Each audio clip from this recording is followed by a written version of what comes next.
started with Adam, and we'll get to that in a second.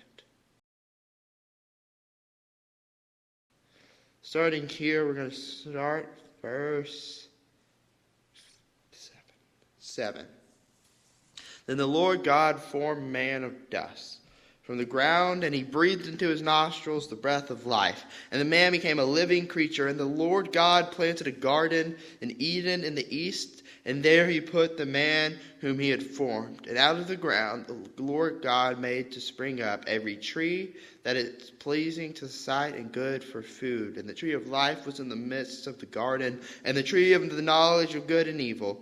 A river flowed out of Eden to water the garden. I'm not going to get into that. I want to go ahead and skip down. Here, 15. The Lord took the man, put him in the Garden of Eden to work it and keep it. And the Lord commanded to the man, saying, You may surely eat of every tree of the garden, but the tree of knowledge of good and evil you shall not eat. For the day you eat of it, you shall surely die. I want to go ahead and make this clear. There has been theological debates from the beginning of all time on how long Adam and Eve were actually in the garden, because it never says, right? And this goes back to all kinds of disputes and splits, and, this is a big problem. But I will tell you this, it was more than 6 months.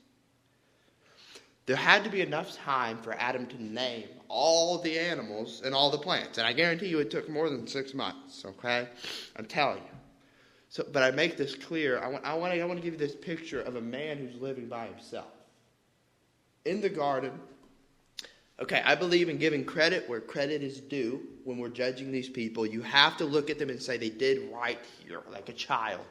You look at the behavior and say, you know what, he did a good job here. But you also have to be willing to look at it and in open, honest, clear eyes say, he failed here, and this is where we won't.